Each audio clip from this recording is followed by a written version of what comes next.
lots of chances for Pusan to come back in the series. So, shouldn't be too bad. Hopefully, Pusan will take a little bit of time after that game to sort of think about what happened. Obviously, these are all pre-recorded, but hopefully, he took a little bit to think about what happened. Maybe get ready for the second game. He knows a little bit more about GD's style, which he wouldn't have known about going into this game. So, lots to learn, especially in the first series.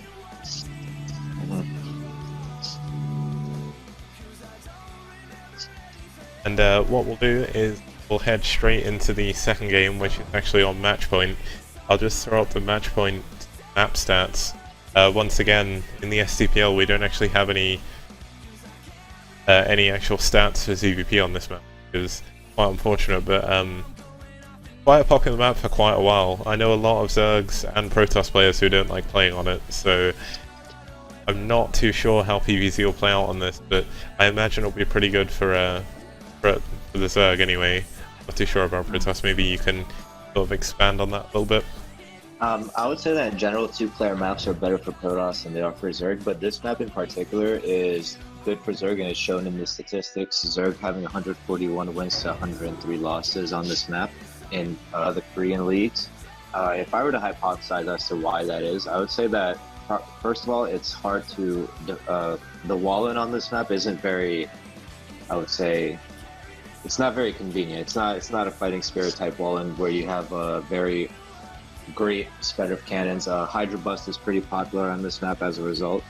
Also, the fact that the natural is kind of exposed this way, it creates a scenario where if Zerg goes from Mutalisk Harass into Hydralisk, it's very strong on this map. If Zerg goes for Lurkers, I'm pretty sure the Lurkers, first of all, can be dropped from pretty much the entire perimeter of the Protoss base and into the natural mineral line.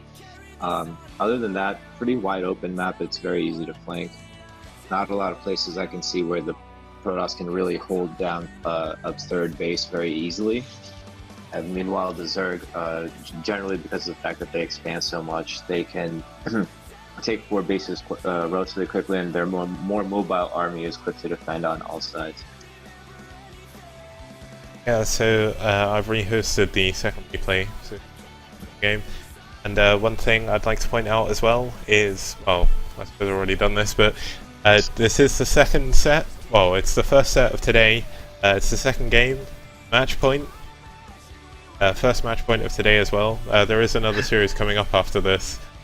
But what I'll do is drop the set image here in. And then what we can do is we can get going. Alright, I'm ready whenever you are. And as you see, finishes, so perfect timing. Let's get going.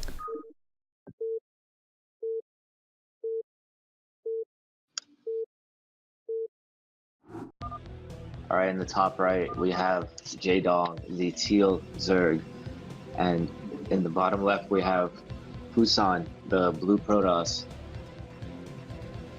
Now, on this map being a two-player map, obviously the Overlord's always going to scout in the correct direction. Pusan's always going to scout in the direct direction. This kind of disables any early game shenanigans. I feel Pusan's not going to go for any 2-gate tactics on this map, and I don't think Jaedong is going to go for any 4 or 5 pool, but maybe that kind of, how should I say, knowing that that's true, it would be doubly unexpected if someone did go for a cheese, so we'll see what happens in this game.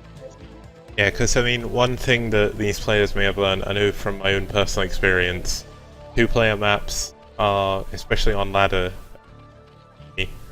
I mean, they're not so much as cheesy on, say, the likes of pro games. I mean, we do see a lot of cheese on them, especially in ladder. It's a mess.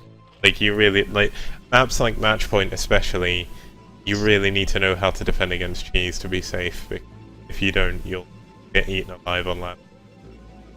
It's an interesting point. I mean, I haven't played much Matchpoint on ladder, so I couldn't speak to you about that, but one thing I do want to notice at first is that Pusan danced with his probes in his natural for excuse me, quite a long time before placing down that pylon. It looked like he wasn't exactly sure where he wanted to do it, and I can't say that I agree with his wall placement after all. I guess he couldn't handle the way that this mineral affects it. he decided to put it under the forge, whereas I think generally it's pretty safe to put the forge to the right of the mineral. Yeah, I guess one thing that will become quite apparent, especially in the STPL, if I run the BOSL, and especially the upcoming PD Pop MSL that I'm going to run, I need to give it a better name, but I've not thought of anything yet. But there's going to be a lot of things where people just won't understand the maps very well. Because, I mean, most people, even on Team Liquid, they may have been around for a long time, but they're probably still sitting there playing Fighting Spirit all the time, and that's it. And one of my main objectives with running something like this is to get people to play the sort of lesser played maps almost. Obviously Matchpoint is very popular, but especially in the MSL there's quite a lot of maps there where, I mean, even me, and I watched them, I completely forgot about the map, if I'm being honest. So it'll be nice to see how people adapt to it. I know in the first off-game net Star League, one of the maps that threw people off quite a lot was Pathfinder. And we do actually see, going back to the game, there's actually some lings going across the map. Gonna maybe try and punish the wall that he has now just scouted. There is one cannon, it's not in the best position. It looks like lings could actually get in between the gateway and the forge, I'm not too sure on. It should be enough to hold off this initial 5 lings. Yeah, it definitely should be. Earlier, we did notice that Pusan tried to block the hatchery, but failed to do so, relying too much on the map features to tell him where it is. But the ling run by is now. The probe's not in place on time, and we have 3 lings run in. Oh, this could be very dangerous. One of the lings only took 1 hit as well, so they're on quite a lot of health still. And Jaedong back at home is getting his gas in his main, and actually adding on a 3rd hatchery at that mineral only in the 3 o'clock. So these lings in the main are going to be quite frustrating to deal with, at least for the time being. And when speed finishes as well. Will die? That's the question. Because that's really what, I mean, even besides lost mining time, the amount of dead probes really determines the efficacy, how effective your run by was. Even right now, I would say that the lings have pretty much paid for themselves, but if he kills more than, I would say, 2 probes, it's, oh, and he actually kills a cannon. Damn, that's a great pickup, but he does lose a Zergling. But that cannon by itself is 150 minerals, big pickup here. Yeah, I mean, luckily almost Pusan, Jaedong hasn't actually opted to... That links... It is. No. No. So, I mean, when link speed comes in, one problem the Protoss players always have is actually dealing with the lings, because Zealots aren't quick enough to kill them, and Protoss don't generally want to go early Dragoons, usually.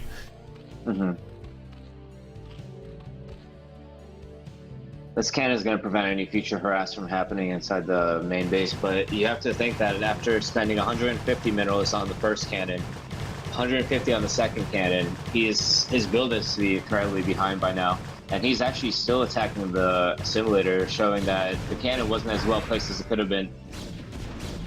Oh, and the ling's idle into it though.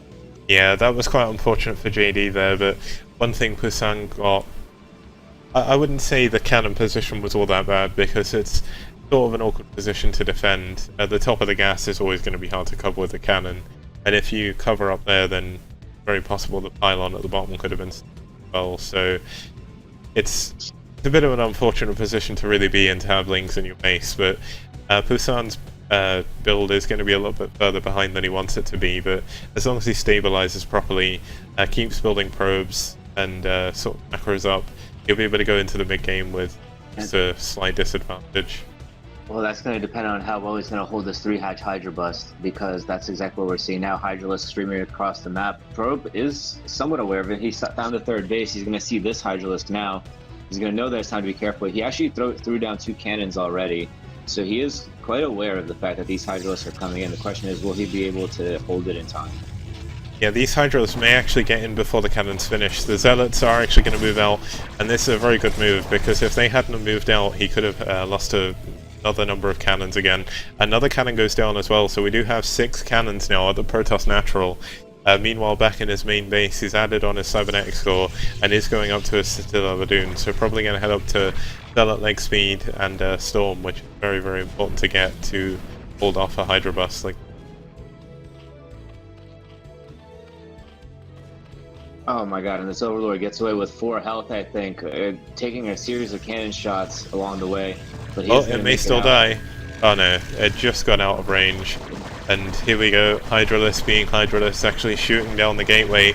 A Zealot is going to pop out in time, but without this gateway, he doesn't actually have any other gates in his main, so he's not going to be able to rebuild any units. So adding a gateway behind is now as well, so his wall is going to hold. It's going to be very hard for this number of Hydralisks, even with the reinforcements actually being Lings there, having a few Hydralisks back at home idle, adding on a battery as well. Probably heading back up to that same style we saw in the last game. Be a very clever tactic. He could actually add, if he heads up to Lurkers, it's very easy to do Lurk and contain on this map as well. And he is trying to go for the bus now, actually. I think he's trying to isolate that fort so he can snipe it more easily. And he does snipe the 2 cannons that are right there. Yeah, Pusan's actually going to try and add the cannons again. The Zealots are going to, or the Zealot is going to try and go and do what it can, but these Hydralisks are in a very strong position. It's going to be very, very hard for Pusan to hold at least the Forge anyway before his +1's finished. It'll be interesting to see if he manages to cancel it well. Actually, you don't have to cancel upgrades when the building's dead. You get refunded automatically. Oh, okay. I've always thought you had to cancel it. I guess I've been wrong for the past, like, 9 years. That's crazy. Even pro gamers do it sometimes, and there's pretty much the only thing you're saving is about half a second and doing 1 extra action when they do that. I think it's just a common misconception. Meanwhile, you are right. He is going up to 6 hatch play already with no static defense. He doesn't really need it. He's just now getting Hydralisk speed. This kind of goes back to what I was telling you about in the last series, where this is the case where the range before speed makes sense. In the previous game, speed definitely did make more sense. Yeah, because there was no wall really in the last game. So the crazy thing from Jaedong is actually almost the map layout as well, to create a semi-wall in with 3 hatcheries at its third. So that area is going to be very hard to actually push in with Zealots, I guess. And we do see some Duncans, like the last game where he avoided static defense entirely. We do finally see some creep colonies. Going to try and defend himself a little bit easier this time. Of course, one feature of this map is you do have the small ramp here and the larger ramp going into your third, so a good Protoss can abuse that quite well by sort of splitting his Zealots up and going both ways, but with static defense of both areas, it's actually going to be very difficult for Pusan to actually get in and do any damage with the Zealots. And now JD has transitioned into army production from the drone production. He was pumping drones for quite a while there, and he's getting out an impressive amount of Hydralisks as he is likely to be able to deal with 6 hatches. So it's going to come down to how well will Pusan react to the fact that the transition happened. He's getting Storm. Storm's only about halfway done, a little bit under actually. So this is still a very tense moment for him. Oh, and he actually... GG's called. Yeah. That is a bit anticlimactic, but one thing I did notice was in his base, Storm was only about a third of the way done. So he would have needed a lot of cannons to be able to defend against that. Maybe Pusan possibly didn't take the first game very well. I mean, that is a very frustrating way to lose to some Lurker contain. And maybe he just felt like, rather than almost wasting his time, I guess, he'd just GG, get it over with, try and move on to the third game from a 2-0 deficit, but there's still 3 games to make it up.